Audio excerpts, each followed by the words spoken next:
okay, if you buy Gears of War on your Xbox, you can play on your Windows machine, or vice versa, Halo or whatever they do, Forza. I think. Sorry, did I cut you off? No. So I think when it comes to virtual reality and Microsoft, they got one of two options. They either go with the Oculus and start getting on the money right now, hitting the ground running.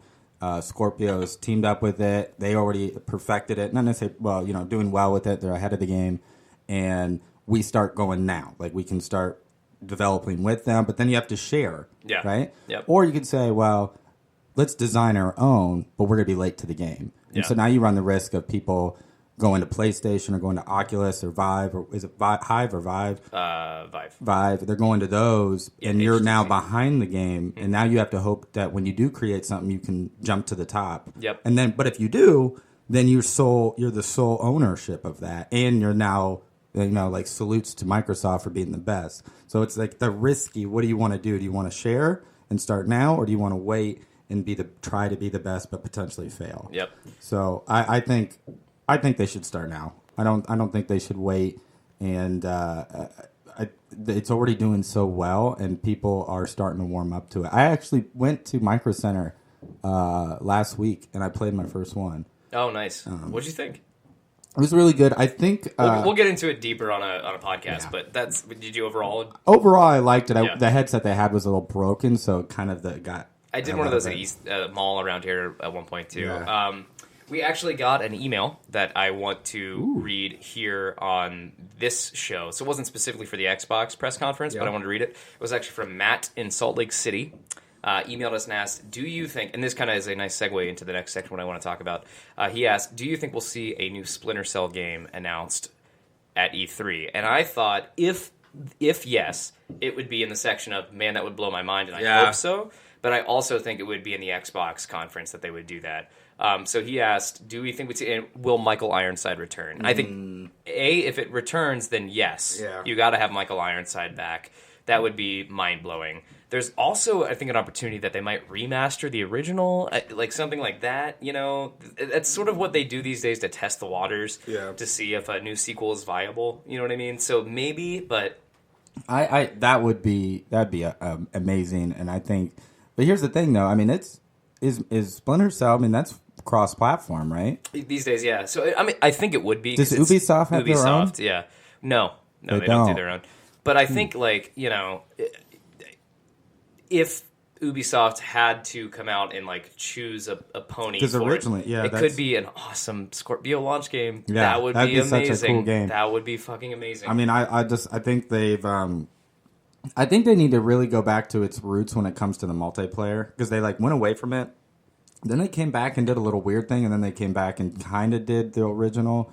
So I think they really need to come, because they did a lot of spy versus spy kind of thing. Yep. Which sounds fun at first, but it's really not. Yep. So if they go back to what they did in Pandora Tomorrow, I mean, that'd be just an awesome thing. But I would be super pumped for that. What else would blow your mind would be amazing specifically for just Xbox? See, that's where I'm like, I've got one. Maybe this will get you going. Okay. I think ODST 2. Oh yes, would be unbelievable, and I don't think that's outside the realm of possibility. Or any type of new Halo game, not like another. I mean, Halo Wars, I would have been like, oh, that'd be cool, but I'd be disappointed. But they already did it, so. ODST, a non-mainline Halo Reach. Halo 5 had 3 games, or Halo 4 was it? No, 3. Halo 3 had 3 games around it. It had Halo 3, it had ODST, and it had Reach, and Halo Wars, and Halo Wars. Yes, all built off the same engine, running the same universe and stuff. And it's been a while since they've done that. Halo 4 was a standalone. Halo 5 has come out now. Maybe we see Halo ODST 2 as a launch title for Scorpio. That is what they need to do. They need to have a killer app. Maybe they push back. I mean, everybody expecting a Halo game, which we all know is coming eventually. Yeah. We already know that. So then if they come out the gate and saying, here's an ODST game or something similar, then we're like, oh shit, I get Halo 5 eventually and ODST. And that was a great game, great story, very intimate, I guess, because it was at night and stuff like that, a lot of it. I'm not even asking for a full, 10-hour campaign. I would take like a 4-hour like add-on experience to Halo 5 for something like that. I think that would be amazing. And there's a precedent for this these days. Not to talk about PlayStation on the Microsoft show here, but like PlayStation with Uncharted 4 just announced Uncharted: The Lost Legacy, which is an addition / standalone that you can download for PlayStation 4. The Last of Us did it. The Last of Us had a Left Behind DLC where it was like an addition to the story, same engine, same characters. I mean, like, give us something. Give us something Halo related that we can sink our teeth into that's new for your new console. That is your flagship title, and I feel like they'd be letting me down a little bit if there's not a new Halo experience for the Scorpio. Yeah, I think if I would have planned this whole conference, predict everything, it's going to come out with Scorpio. Then we're going to hear, I don't know when they're probably going to do some virtual reality stuff, but I don't know if it's going to be like after Scorpio or like later on or at the end. But they're going to have stuff like FIFA and Madden games and maybe a racing game. They're going to have those, which, well, those are going to be great and fun to watch. I already know those are coming. I already know, and it's just going to be a better version of what I've already played. Yep. I'm hoping they'll have some kind of Halo thing. And then a Battlefront. They'll have Battlefront information or Battlefront. Did you see the EA press conference yesterday? No. You got to check out the Battlefront trailer, the Star Wars Battlefront trailer. It is literally the prettiest game I've ever seen ever. It makes the last game look like a last. But the last game was so pretty as well. Like, that was the best thing about the last game. That's what I'm saying. I'm not even kidding. Like we'll watch it before this. It will blow your mind. Did it look good though? Yeah. Did they show? I mean, did Darth Maul, like the heroes move better. Oh, it's great. Do you hear that? Yeah, I don't know. Is that a siren? Is that a tornado siren? Anyways, sorry guys. So any final predictions? Let's do this. Let's do a wrap up on Scorpio. Give me the price, give me the name, and give me a launch title.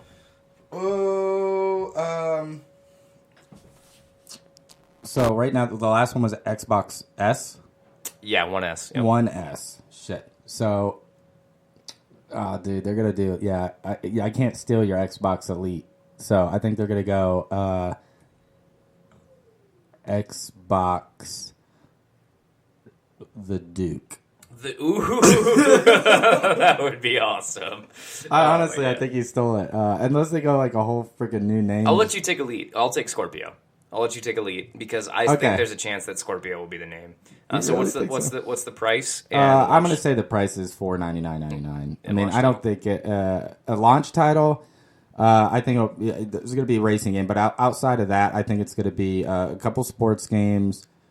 I honestly, as much as I think it would be something they could do, I don't think Halo would be a launch title. Did they predict, or people have predictions on when Scorpio is supposed to be released? Yeah, they said November. It'll be out this fucking year. Yeah, it'll be out this year. Oh shit. Yep. Oh well, then I think Halo 5 will be a launch title for both systems. Sort of like Halo 5, you mean like the current one that they rework and maybe add a little bit to? Oh, sorry, 6. 6. Yeah. Ooh, you think we're going to hear about Halo 6 now and then have it launch in November? That's ambitious. They typically take like 2 years to prep that. When did Halo 5 come out? But they had like the preview of Halo 5 when they announced the Xbox One, and then it came out about a year and a half later.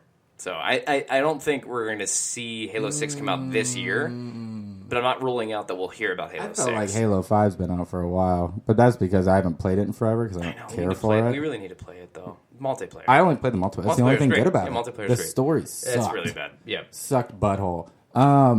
So you just want to say Forza for your... Yeah, literally, that's it. I honestly... I feel like you are golden on this. So the Xbox One Elite is $499 and Forza as a launch title. Yeah. You are set. I honestly, I think I think Microsoft conference will be just or you know what I mean?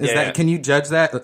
Or you know what I mean? Like, okay. It's not going to be yeah, okay. Exactly. I think that's what it's going to be like. So I'm going to go Scorpio. I'm going to call it the Xbox One Scorpio.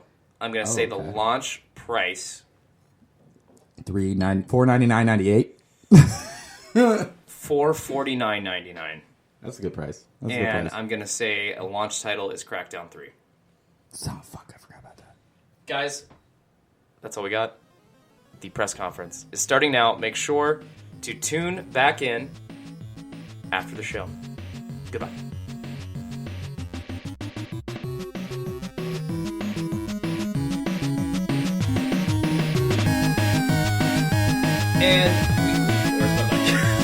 And we are back.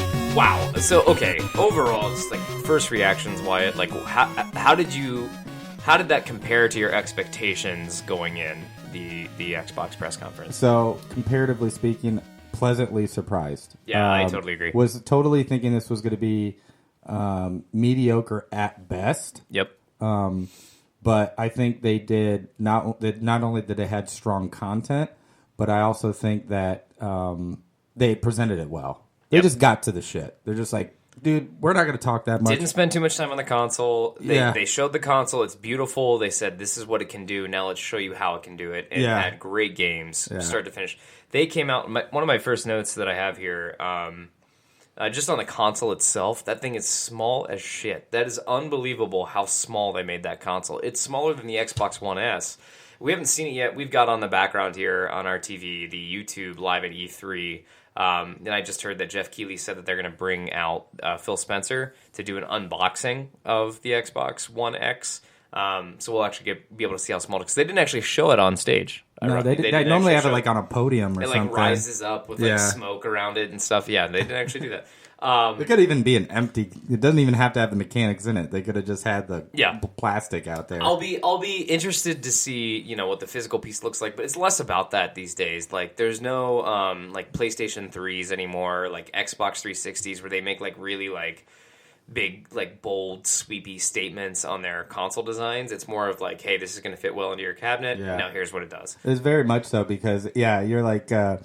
Remember, like, I mean, you just think, like, the way the 64 looked compared to the GameCube was really kind of a sexy thing at the time. Yeah, but now you look at it, it's like now gaudy. You're just like, where the hell am I going to put this? Yep. And then the first horizontal one, which was the Xbox 360 and Wii. I mean, even, actually, PlayStation 2 was.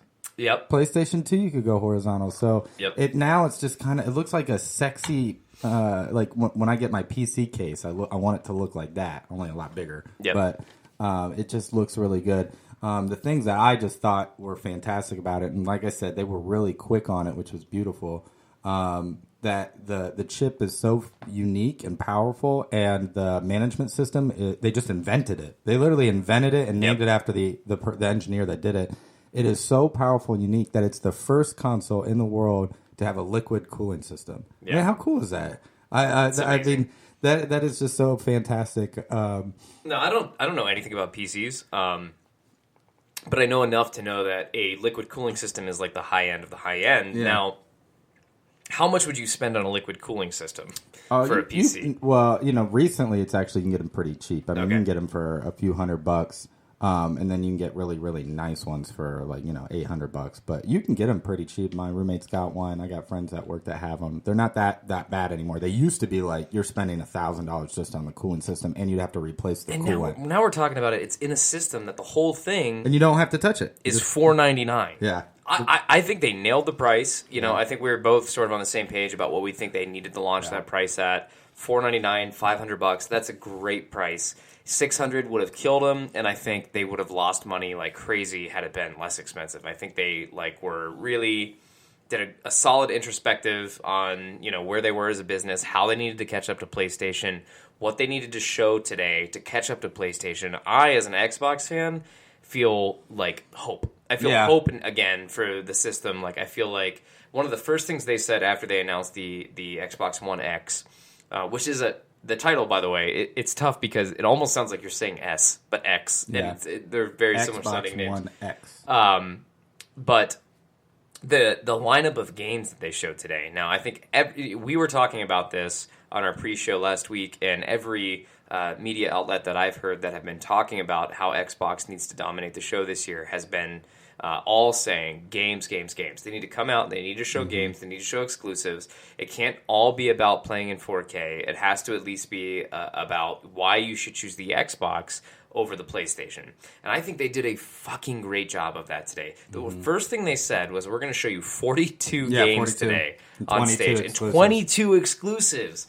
Like, I don't know what else do you want from Xbox? Like that is a great show. Yeah, for those of you guys that didn't watch it at home, what they did was they came out and they did probably 5 to 8 minutes on the Scorpio, now One X, and then they did. So Brogan and I were right with the Forza intro. So they showed gameplay of Forza, and then they brought out a Porsche, which I thought was not necessary at all. It was classic, just fucking Xbox press conference. They brought out like this is the first time anybody's ever going to lay on in this new machine. They bring out a Porsche, whatever. It was like everyone's reaction had to be